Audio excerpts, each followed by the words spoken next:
नमस्कार, आप देख रहे हैं सुबह 9 बजे। मैं हूं प्रीति। खबरों के सिलसिले को आगे बढ़ाने से पहले एक नजर डाल लेते हैं हेडलाइंस पर। एनडीए सरकार का 1 साल पूरा, उपलब्धियां बताने में जुटी बीजेपी। विपक्ष का दावा, सभी मोर्चों पर नाकाम सरकार। दिल्ली विधानसभा का विशेष सत्र आज से, केंद्र की अधिसूचना पर होगी चर्चा। मुख्यमंत्री केजरीवाल ने ओपन कैबिनेट में गिनाई सरकार की उपलब्धियां।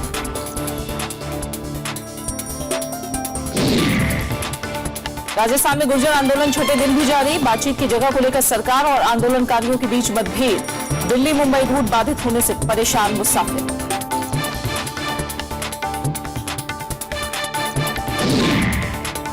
गर्मी और लू से मरने वालों का आंकड़ा 550 के पार। आंध्र प्रदेश और तेलंगाना में सबसे ज्यादा मौतें। तय समय पर दस्तक देगा मानसून।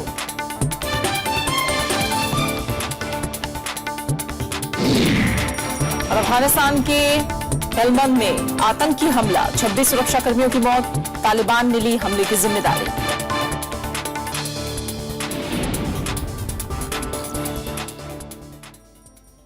आज प्रधानमंत्री नरेंद्र मोदी के नेतृत्व वाली एनडीए सरकार का 1 साल पूरे हो रहे हैं। पिछले साल आज ही के दिन एनडीए सरकार का शपथ ग्रहण हुआ था। इस मौके पर बीजेपी जन कल्याण पर्व मना रही है। इसके तहत पार्टी देश भर में कई कार्यक्रमों का आयोजन कर रही है। बीजेपी अध्यक्ष अमित शाह करनाल में एक रैली करेंगे। इसमें हरियाणा से केंद्र सरकार में मंत्री भी शिरकत करेंगे। 31 मई तक चलने वाले जन कल्याण पर्व के जरिए बीजेपी केंद्र सरकार की 1 साल की उपलब्धियों को जनता के बीच पहुंचाएगी। 1 साल के कार्यकाल में एनडीए सरकार ने प्रधानमंत्री जनधन योजना, बेटी बचाओ, प्रधानमंत्री बीमा सुरक्षा योजना समेत कई योजनाओं की शुरुआत की है। एनडीए सरकार के 1 साल पूरा होने के मौके पर प्रधानमंत्री नरेंद्र मोदी ने देशवासियों के नाम एक पत्र भी लिखा है। इससे पहले कल प्रधानमंत्री नरेंद्र मोदी ने एनडीए सरकार की उपलब्धियों को जनता के सामने रखा। उन्होंने विपक्ष से किसानों के मुद्दे पर राजनीति नहीं करने की अपील की। सरकार का 1 साल पूरा होने के मौके पर मथुरा की रैली में प्रधानमंत्री ने कहा कि पिछले 1 साल में देश से आशंकाओं के बादल छटे हैं। उन्होंने 1 साल में आए बदलाव का श्रेय जनता को दिया। नरेंद्र मोदी। प्रधानमंत्री सोमवार को मथुरा के नगला चंद्रभान गांव में थे। सरकार के 1 साल पूरा होने पर प्रधानमंत्री ने रैली को संबोधित किया। उन्होंने यूपीए के 10 साल और एनडीए सरकार के 1 साल की तुलना की। मुझे बताइए, ये बुरे दिन गए कि नहीं गए? बुरे दिन गए कि नहीं गए? बुरे काम बंद हुए कि नहीं हुए? बुरे कारनामे बंद हुए कि नहीं हुए? बुरी सोच गई कि नहीं गई? बुरे हालात बदले कि नहीं बदले? और प्रधानमंत्री ने दावा किया कि उनकी सरकार गरीबों और किसानों की है। उनके हक के लिए सरकार ने कई फैसले लिए हैं। इसलिए अब किसानों के मुद्दे पर राजनीति के बजाय समाधान खोजने पर ध्यान देना चाहिए। किसान को अच्छी जमीन बने, समय पर पानी मिले, जरूरत पर बिजली मिले, उसे चाहिए अच्छे बीज चाहिए, सस्ते बीज चाहिए। फसल एक बार बोने के बाद अगर बीज बुरा निकल गया तो उसका तो साल खराब हो जाता है। उसके लिए सरकार ने आधुनिक विज्ञान का उपयोग करते हुए ये पक्का किया है कि किसान को सही कीमत पर, सही समय पर सही बीज उपलब्ध हो। नरेंद्र मोदी ने दोहराया कि पिछले 1 साल में महंगाई कम हुई है। उन्होंने कहा कि भारत से चोरी छिपे बाहर जाने वाले धन में कमी आई है। Bureau report, Rajya Sabha TV. प्रधानमंत्री नरेंद्र मोदी आज दिल्ली के विज्ञान भवन में दूरदर्शन के किसान चैनल की शुरुआत करेंगे। सोमवार को वित्त और सूचना प्रसारण मंत्री अरुण जेटली ने जनहित से जुड़ी सरकारी योजनाओं की चित्र प्रदर्शनी और मोबाइल वैन के जरिए प्रचार अभियान की शुरुआत की। सरकार का कहना है कि इसके जरिए सरकारी योजनाओं के प्रति जनता में जागरूकता बढ़ाने में मदद मिलेगी। केंद्र सरकार चित्र प्रदर्शनी के जरिए जन कल्याण से जुड़ी योजनाओं का प्रचार कर रही है। वित्त और सूचना प्रसारण मंत्री अरुण जेटली ने दिल्ली में सोमवार को इस प्रचार अभियान की शुरुआत की। सरकार 1 महीने में 60 शहरों में चित्र प्रदर्शनी लगाएगी, जबकि मोबाइल वैन के जरिए करीब 650 जिलों में प्रचार किया जाएगा। देश के 643 जिलों में अगले 1 महीने तक जाएंगी और इससे जो विकास के कार्यक्रम है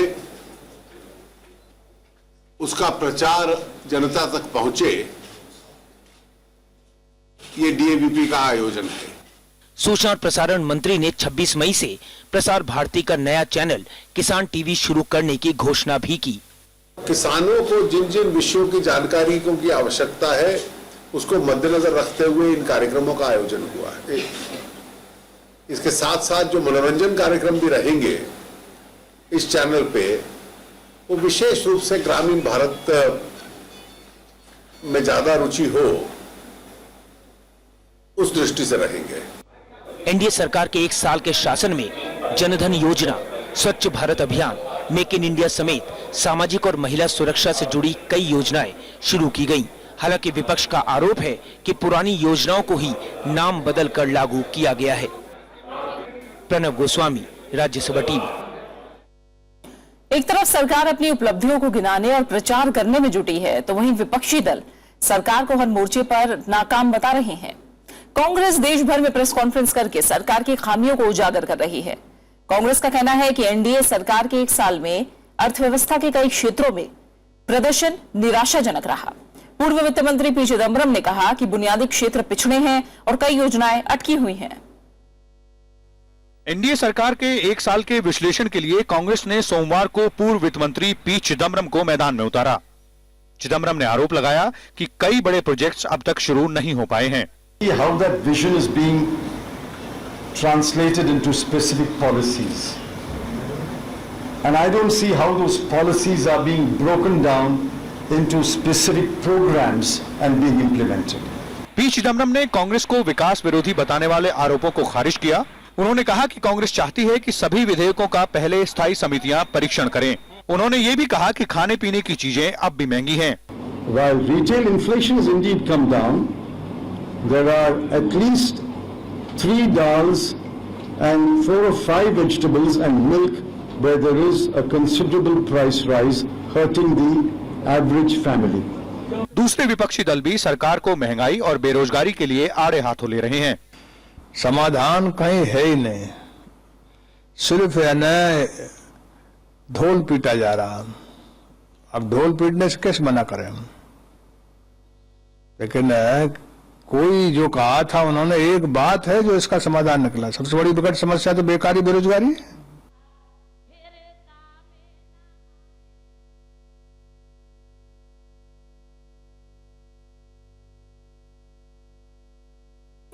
दिल्ली विधानसभा का विशेष सत्र आज से शुरू हो रहा है। विशेष सत्र केंद्र सरकार की तरफ से उपराज्यपाल के अधिकारों को लेकर जारी अधिसूचना पर चर्चा के लिए बुलाया गया है। इससे पहले दिल्ली में कनॉट प्लेस के सेंट्रल पार्क में कल केजरीवाल ने अपनी सरकार की उपलब्धियां गिनाई। मुख्यमंत्री अरविंद केजरीवाल ने कहा कि दिल्ली सरकार लोगों से किए गए वादे पूरा कर रही है। दिल्ली की ओपन कैबिनेट बैठक में मुख्यमंत्री अरविंद केजरीवाल के निशाने पर केंद्र सरकार रही। केंद्र सरकार को चुनौती देते हुए उन्होंने कहा कि दिल्ली को पूर्ण राज्य का दर्जा दिलाने के लिए संघर्ष जारी रखेंगे। अपने आप को आजाद करने की लड़ाई भी जारी है और साथ साथ काम भी चल रहे हैं, तो ये लड़ाई तो जारी रहेगी। और मुझे उम्मीद है कि अगले 5 साल के अंदर जो दिल्ली के कई अधिकार केंद्र सरकार ने छीन रखे हैं, वो अधिकार हमें केंद्र सरकार से वापस लेने हैं। अरविंद केजरीवाल ने बैठक में अपनी सरकार की प्राथमिकताएं गिनाई।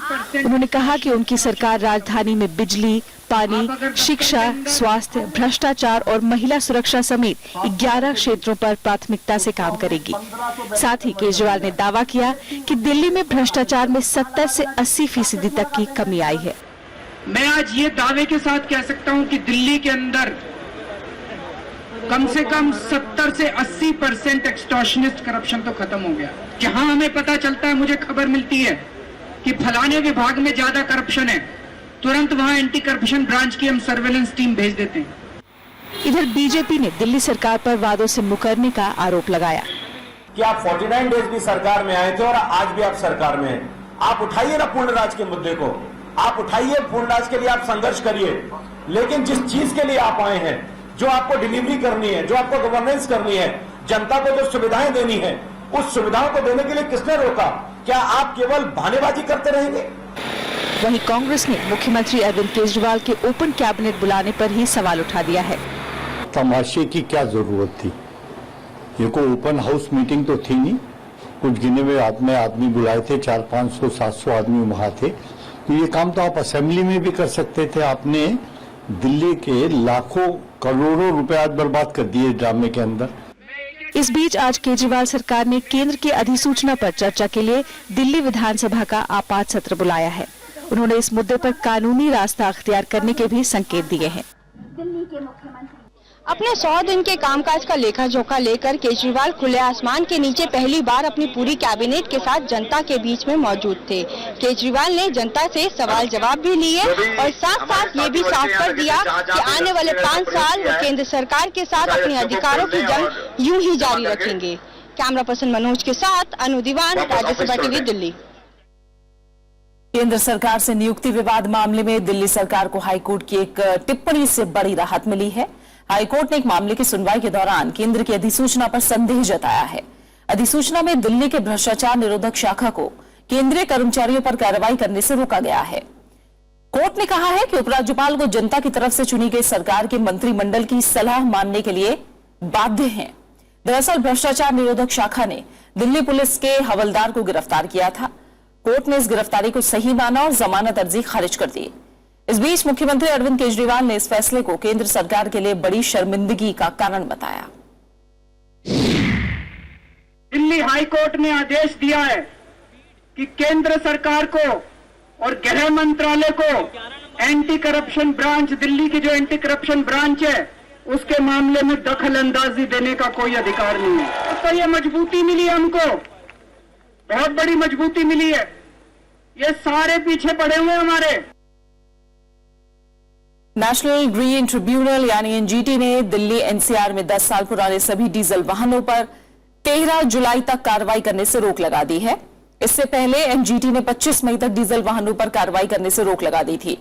सोमवार को मामले की सुनवाई करते हुए एनजीटी के अध्यक्ष न्यायमूर्ति स्वतंत्र कुमार की पीठ ने केंद्र और दिल्ली सरकार से पहले जारी निर्देशों का पालन न करने पर जवाब मांगा है। जवाब 3 हफ्ते के भीतर देना होगा।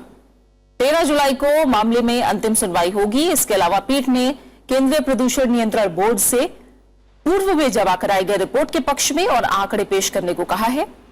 एनजीटी ने केंद्र सरकार को चीन से प्रदूषण को नियंत्रित करने के तरीके सीखने की भी नसीहत दी।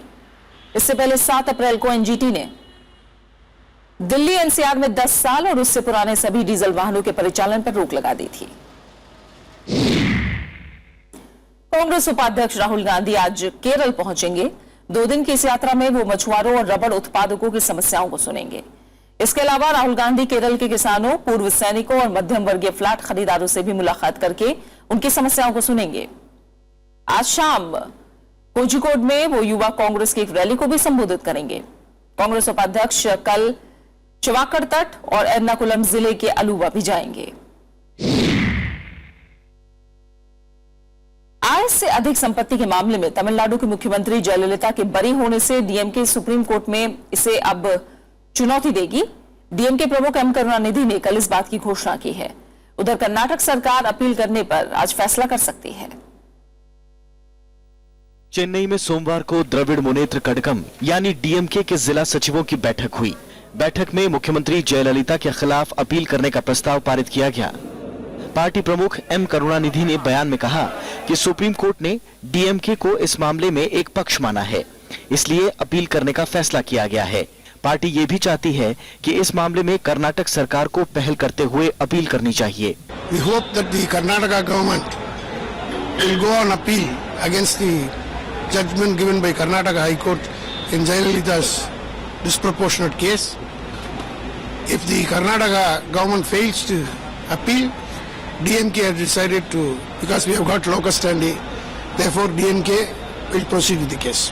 कर्नाटक सरकार कह चुकी है कि विधि विभाग हाई कोर्ट के फैसले की समीक्षा कर रहा है। विभाग की रिपोर्ट मिलने के बाद अपील पर फैसला होगा। जयललिता के खिलाफ आय से ज्यादा संपत्ति मामले में सबसे पहले शिकायत करने वाले बीजेपी नेता सुब्रमण्यम स्वामी ने भी अपील दायर करने का फैसला किया है। मैं इंतजार कर रहा हूं कि ये अपना जिम्मेदारी निभाएंगे, अपनी दायित्व को निभाएंगे तो ठीक है, नहीं करेंगे तो मैं खुद चले जाऊंगा।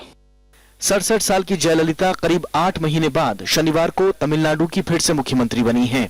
पिछले साल सितंबर में आय से ज्यादा संपत्ति मामले में दोषी पाए जाने के बाद जयललिता ने मुख्यमंत्री पद से इस्तीफा दे दिया था। हालांकि 11 मई को कर्नाटक हाईकोर्ट ने जयललिता को बरी कर दिया। Bureau report, Rajya Sabha TV. और सुबह 9 बजे में खबरें जारी हैं। हम लौट रहे हैं एक छोटे से ब्रेक के बाद।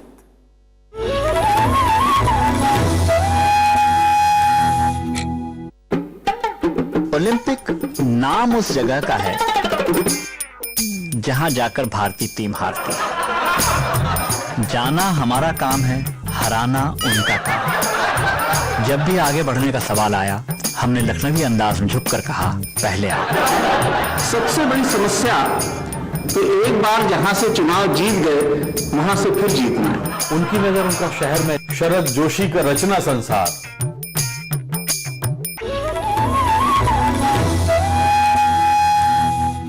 राजस्थान सरकार से बातचीत का न्योता मिलने के बावजूद गुर्जर आंदोलन से हटने को तैयार नहीं है।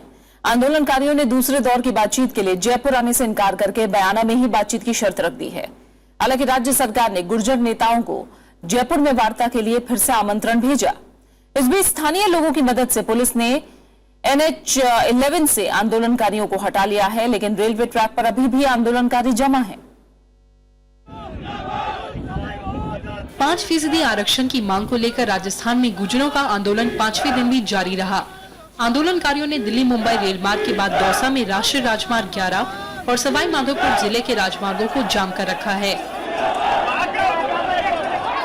गुर्जर आरक्षण संघर्ष समिति का आरोप है कि राजस्थान सरकार उनकी मांग के लिए कोई ठोस कदम नहीं उठा रही है। उन्होंने मांगे नहीं माने जाने पर आंदोलन राज्य के दूसरे इलाकों में भी शुरू करने की चेतावनी दी। सरकार गुर्जरों को 8 साल से लगातार गुमराह कर रही है। हर बार वार्ता करके वार्ता में विफल रही है। कोई ये कदम तक जू तक का आनो तक नहीं रहे कि सरकार ने गुर्जरों को गुमराह करने के वाले धोखा देने के बाद। प्रदर्शनकारी गुरुवार से दिल्ली मुंबई रेल मार्ग पर भरतपुर के पीलू कापुरा में पटरियों पर बैठे हुए हैं। सोमवार को करीब 45 ट्रेनों की आवाजाही में भी दिक्कतें आई। इनमें कई ट्रेनें रद्द भी करनी पड़ी। यात्रियों को इसके चलते भारी मुश्किलों का सामना करना पड़ रहा है। जो बेचारे गरीब लोग हैं ना, जो ठेले वाले हैं, रिक्शे वाले हैं, धंधे वाले हैं, पत्थर वाले हैं, उनका धंधा बंद फ्लॉप हो गया, 2 दिन से बंद है। वो लोगों की वजह से ये है ना, ये लोग अपना पेट पालन कर रहे हैं। यहाँ तो चौराहे को लेकर के कोई ठेला पे है, कोई क्या है, कोई पत्थर वाला है। इधर पुलिस ने गुर्जर आरक्षण संघर्ष समिति के संयोजक किरोड़ी सिंह बैंसला समेत कई लोगों के खिलाफ मामला दर्ज किया है। प्रशासन ने कानून व्यवस्था बनाए रखने के लिए अतिरिक्त सुरक्षा बलों को लगाया है। राजस्थान सरकार के साथ बातचीत नाकाम होने के बाद रविवार को आंदोलन उग्र हो गया और प्रदर्शनकारियों ने हाईवे पर तोड़फोड़ की और कई गाड़ियों में आग भी लगा दी। गुर्जर समुदाय 50% आरक्षण के दायरे में 5% आरक्षण की मांग कर रहा है। Bureau report, Rajya Sabha TV. केंद्रीय वित्त मंत्री अरुण जेटली ने आयकर विभाग से काले धन का पता लगाने को कहा है। उन्होंने कहा कि इससे राजस्व बढ़ाने में मदद मिलेगी। वित्त मंत्री ने कहा कि काले धन के खिलाफ जल्दी कई और उपायों की घोषणा की जाएगी। दिल्ली में केंद्रीय प्रत्यक्ष कर बोर्ड के आला अधिकारियों के सम्मेलन में वित्त मंत्री अरुण जेटली ने काले धन के बल पर चलने वाली समानांतर अर्थव्यवस्था को खत्म करने की बात कही। उन्होंने कहा कि ये काम कानून के जरिए उचित तरीके से होना चाहिए। वित्त मंत्री ने कहा कि काले धन के खिलाफ बनाए गए कानून में अवैध संपत्ति का खुलासा कर सजा से बचा जा सकता है। Evasion has to be checked. The parallel economy has to be squeezed. And yet it has to be done in a very fair manner, not in a harsh manner. वित्त मंत्री ने कहा कि कर वसूली बढ़ने से सरकार सामाजिक क्षेत्र की योजनाओं पर ज्यादा खर्च करेगी। इससे ढांचागत परियोजनाओं में भी निवेश बढ़ेगा। Even if there are larger collections, we'd like to see those being invested in areas of infrastructure, in areas of irrigation, in the social sectors, so that is able to bring larger dividends back to the economy. चालू वित्त वर्ष में प्रत्यक्ष कर में 15% तक बढ़ोतरी का अनुमान है। उन्होंने कहा कि राजकोषीय घाटा कम करने की बजाय गरीबी मिटाना सरकार की प्राथमिकता है। कृति मिश्रा, राज्यसभा टीवी। भारत समेत कई देशों की तरफ से स्विस बैंकों में काला धन रखने वाले लोगों के बारे में जानकारी मांगे जाने के बीच स्विट्जरलैंड ने स्विस बैंक में खाता रखने वाले विदेशी नागरिकों के नाम सार्वजनिक किए हैं। इनमें 2 भारतीय महिलाओं स्नेहलता साहनी और संगीता साहनी का नाम भी है। स्विस सरकार ने अपने सरकारी राजपत्र में ये नाम दिए हैं। स्विस फेडरल टैक्स एडमिनिस्ट्रेशन यानी FTA ने इस सूची में उन्हीं लोगों के नाम दिए हैं जिनके खिलाफ उनके गृह देशों में जांच चल रही है। हालांकि भारतीय महिला नागरिकों की जन्म तारीखों के अलावा कोई और जानकारी इसमें नहीं है। FTA ने 12 मई को दोनों भारतीय महिलाओं को नोटिस दिया, जिसमें उन्हें 30 दिन के अंदर फेडरल कोर्ट में अपील करने की मियाद दी गई है। उसमें उन्हें अपने बचाव में सबूत देने होंगे। अगर वो ऐसा नहीं कर पाती तो FTA उनके बारे में भारतीय एजेंसियों से जानकारियां साझा कर सकता है। स्विट्जरलैंड ने 40 लोगों को अब तक नोटिस दिए हैं।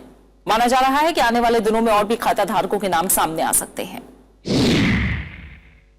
बैंक कर्मचारियों की वेतन बढ़ोतरी की मांग पूरी हो गई है। सोमवार को 43 बैंकों के करीब 10 लाख बैंक कर्मियों की वेतन बढ़ोतरी पर मुहर लग गई। मुंबई में बैंक कर्मचारियों और अधिकारियों की यूनियनों और इंडियन बैंक एसोसिएशन के बीच वेतन बढ़ोतरी के समझौते पर हस्ताक्षर हुए। समझौते के तहत सार्वजनिक क्षेत्र के 25, निजी क्षेत्र के 11 और 7 विदेशी बैंकों के 5 लाख कर्मचारी और 3 लाख अधिकारियों के वेतन में बढ़ोतरी होगी। बैंक कर्मियों के मूल वेतन में करीब 9.45% की बढ़ोतरी हुई है। साथ ही अन्य भत्तों में भी इजाफा हुआ है। वेतन बढ़ोतरी से बैंकों की मौजूदा वेतन लागत में 15% यानी 4,725 करोड़ रुपए का इजाफा होगा। अधिकारियों का शुरुआती मूल वेतन 14,500 की बजाय 23,700 रुपए होगा। वहीं अधिकतम सीमा को 52,000 से बढ़ाकर 85,000 कर दिया गया है। सबसे निचले स्तर के कर्मचारियों का शुरुआती वेतनमान 7200 की बजाय 11,765 कर दिया गया है। समझौते के तहत मिलने वाले सभी लाभ 90 दिन के भीतर लागू हो जाएंगे। महीने के दूसरे और चौथे शनिवार को अवकाश रहेगा। नया वेतन समझौता 1 नवंबर 2012 से प्रभावी होगा। बिहार में 5 जिलों में बाढ़ के खतरे का अलर्ट जारी कर दिया गया है। मुख्यमंत्री नीतीश कुमार खुद हालात पर नजर बनाए हुए हैं। उनके मुताबिक एहतियाती कार्रवाई पूरी की जा चुकी है। नेपाल में भूस्खलन से होने वाले संभावित खतरे के मद्देनजर सोमवार को पटना में आपदा प्रबंधन विभाग की उच्च स्तरीय बैठक में हालात की समीक्षा की गई। नीतीश कुमार ने कहा कि जिन जिलों से होकर गंडक नदी बहती है वहां के जिलाधिकारियों और जल संसाधन विभाग के अधिकारियों को आपदा से निपटने के लिए तैयार रहने का निर्देश दिया गया है। नेपाल के म्याग्दी जिले में भूस्खलन की वजह से पहाड़ का एक बड़ा हिस्सा काली गंडक नदी में गिरा है, जिससे वहां एक कृत्रिम झील बन गई है। गंडक नदी में पानी के बहाव पर नजर रखी जा रही है। नेपाल के अधिकारियों के मुताबिक पानी का स्तर 200 मीटर तक चढ़ गया है। जिन जिलों में अलर्ट जारी किया गया है उनमें पूर्वी चंपारण, पश्चिमी चंपारण, गोपालगंज, सीवान और सारण जिले शामिल हैं। वहीं देश भर में भीषण गर्मी का कहर जारी है। लू लगने और गर्मी से मरने वालों की तादाद 550 का आंकड़ा पार कर चुकी है। सिर्फ आंध्र प्रदेश और तेलंगाना में लू से अब तक 500 से ज्यादा लोगों की मौत हो चुकी है। मौसम विभाग के मुताबिक अगले 3 दिन तक गर्मी से राहत मिलने की उम्मीद नहीं है। पानी में डुबकी, कहीं जूस का सहारा तो कहीं छतरी की ओर। गर्मी से बचने के लिए लोग हर उपाय आजमा रहे हैं। उत्तर भारत समेत देश के कई हिस्सों में आजकल लू की लपटें लोगों को झुलसा रही हैं। उत्तर प्रदेश में इलाहाबाद सबसे गर्म रहा। वहां सोमवार को तापमान 47.7 डिग्री सेल्सियस दर्ज हुआ।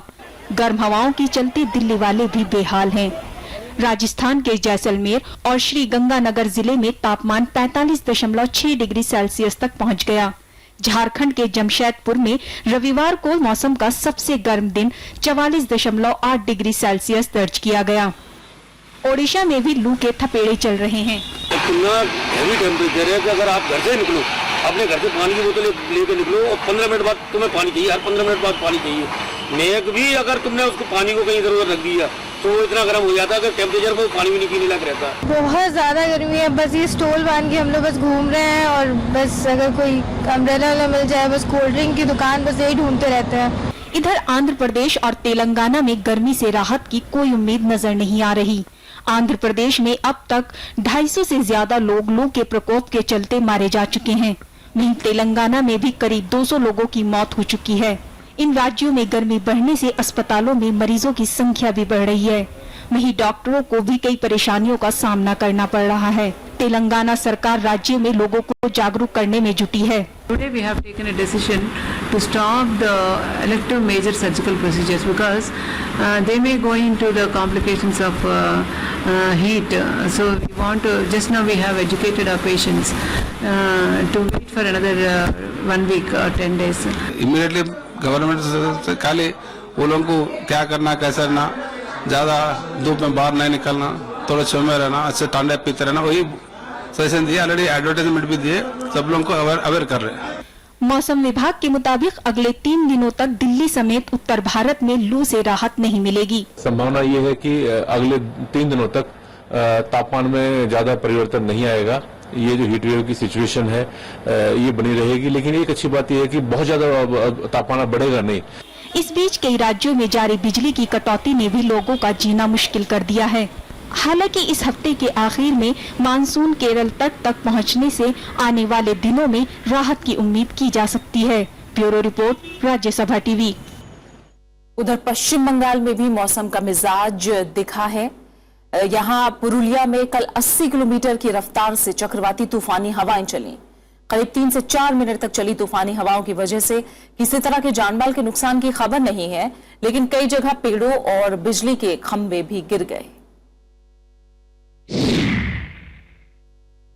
एक तरफ जहां देश के कई इलाकों में सूरज आग उगल रहा है, वहीं जम्मू कश्मीर के राजौरी में कल हुई बर्फबारी से मौसम खुशनुमा हो गया। ऐसे में यहां आने वाले सैलानियों ने बर्फबारी का जमकर लुत्फ उठाया। आमतौर पर मई के महीने में सूबे के इस इलाके में बर्फ नहीं गिरती। इससे पहले रविवार को यहां तापमान में कमी दर्ज की गई थी। भारतीय क्रिकेट टीम के पूर्व कप्तान सौरव गांगुली को बीसीसीआई बड़ी जिम्मेदारी सौंप सकते हैं। हालांकि बोर्ड ने फिलहाल इस पर कोई फैसला नहीं किया है। कोलकाता में आईपीएल संचालन परिषद की बैठक के बाद बीसीसीआई सचिव अनुराग ठाकुर ने कहा कि सौरव गांगुली के भारतीय क्रिकेट टीम के साथ कोच के रूप में जुड़ने के मुद्दे पर बोर्ड को अभी फैसला करना है। भारत पाकिस्तान सीरीज पर अनुराग ठाकुर ने कहा कि कई मुद्दों को निपटाया जाना बाकी है। उन्होंने जानकारी दी कि बोर्ड कई पूर्व खिलाड़ियों को सलाहकार बनाए जाने पर भी विचार कर रहा है। I think Saurabh's contribution to Indian cricket is immense. He's been a great cricketer. And I think there's a lot of speculation in the media regarding Saurabh Ganguly or the role of the coach for the Indian cricket team. I think give us some time to decide on that. As I said earlier, good things come with the wait. कुछ अहम अंतर्राष्ट्रीय खबरें। अफगानिस्तान के दक्षिणी Helmand प्रांत में हुए एक आतंकी हमले में 19 पुलिसकर्मी और 7 सैनिक मारे गए हैं। आतंकवादियों ने पुलिस इमारत को चारों तरफ से घेरकर अंधाधुंध फायरिंग की। सुरक्षा बलों ने आतंकवादियों के खिलाफ जवाबी कार्रवाई की। घायल पुलिसकर्मियों को हेलमंड प्रांत के लश्करगाह में एक अस्पताल में भर्ती कराया गया है। मारे गए पुलिसकर्मियों में एक वरिष्ठ अधिकारी भी शामिल है। मुठभेड़ में मारे गए आतंकवादियों की तादाद के बारे में कोई स्पष्ट जानकारी नहीं मिल पाई है। हेलमंड प्रांत को तालिबान के कब्जे से छुड़ाने के लिए अफगान सेना पिछले 3 महीने से कार्रवाई कर रही है। अफगानिस्तान में अमेरिकी सेना के मिशन पूरा करने के बाद से तालिबान के हमलों में इजाफा हुआ है। हाल ही में राजधानी काबुल में कानून मंत्रालय पर हुए हमले में 4 लोगों की मौत हो गई थी। वहीं सीरिया के प्राचीन शहर पालमिरा को आतंकी कब्जे से छुड़ाने के लिए अभियान तेज कर दिया गया है। सीरियाई सेना के मुताबिक सेना ने आईएस के ठिकानों पर 150 से ज्यादा हवाई हमले किए। पालमिरा से लगे दूसरे इलाकों में भी सेना की कार्रवाई जारी है। इन हमलों में 50 से ज्यादा आतंकियों के मारे जाने की खबर है। आईएस आतंकियों ने पिछले 1 हफ्ते से पालमिरा पर कब्जा जमा रखा है।